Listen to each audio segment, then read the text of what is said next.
On October 8, 2021, the government finally announced the sale of Air India to its original owner, Tata Sons.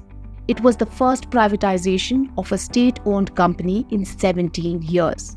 Since then, there has been no big news on that front. There was no mention of disinvestment of any state asset in this year's Union Budget speech of Finance Minister Nirmala Sitharaman. It came as a surprise for many as the BJP government had been vocal about privatization. Between 1999 and 2004, the then Atal Bihari Vajpayee government had sold 12 PSUs despite strong opposition from within the government. Prime Minister Narendra Modi too, soon after coming to power, had said that the government has no business being in business. Between 2014 and 2019, the government did raise some capital by merging PSUs. In 2017-18, ONGC acquired government's 51% stake in HPCL for 36,900 crore rupees and helped DIPAM garner a record 1 trillion rupees in divestment proceeds. In her 2021-22 budget speech, Finance Minister Nirmala Sitharaman had announced plans to put IDBI Bank, 2 public sector banks, and a general insurance company under the hammer. The government also had plans to privatize Concorp, Shipping Corp, Pawan Hans, Central Electronics Limited, BEML, and others. But hardly any progress has been made in most of the cases.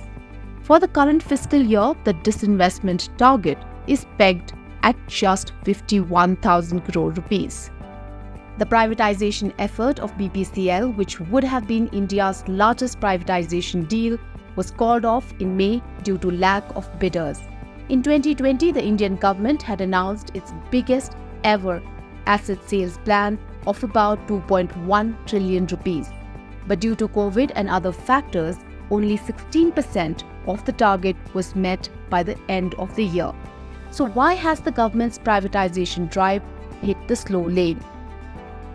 So we should see privatization as a way of building a more competitive Indian industry and not just as something that will raise revenue. I think it's disappointing that the privatization program has essentially come to a halt. It seems like there isn't the ambition to go ahead with privatization. I know we're coming into an election year, but there's no good reason why we haven't seen progress on privatization in the last 2 years. 2 of India's biggest companies, Vedanta Limited and Adani Group, who were also interested in buying Container Corporation Limited and NDMC Steel Limited, have been facing problems lately. Due to setbacks, both the companies have shifted their priorities to paying back their debts from acquiring new assets. Experts said that despite the increased GST collection, the slowdown in privatization efforts have affected the revenue of the government. Presently, the subsidies, because a lot of petroleum subsidies have been taken away, and there has been a exponential rise in the GST collection. So that is filling up the buckets of the government. But yes, if because these divestments were planned for further investment into infrastructure, that bracket would have a deficit for sure. So what can be done to catalyze the privatization drive in India?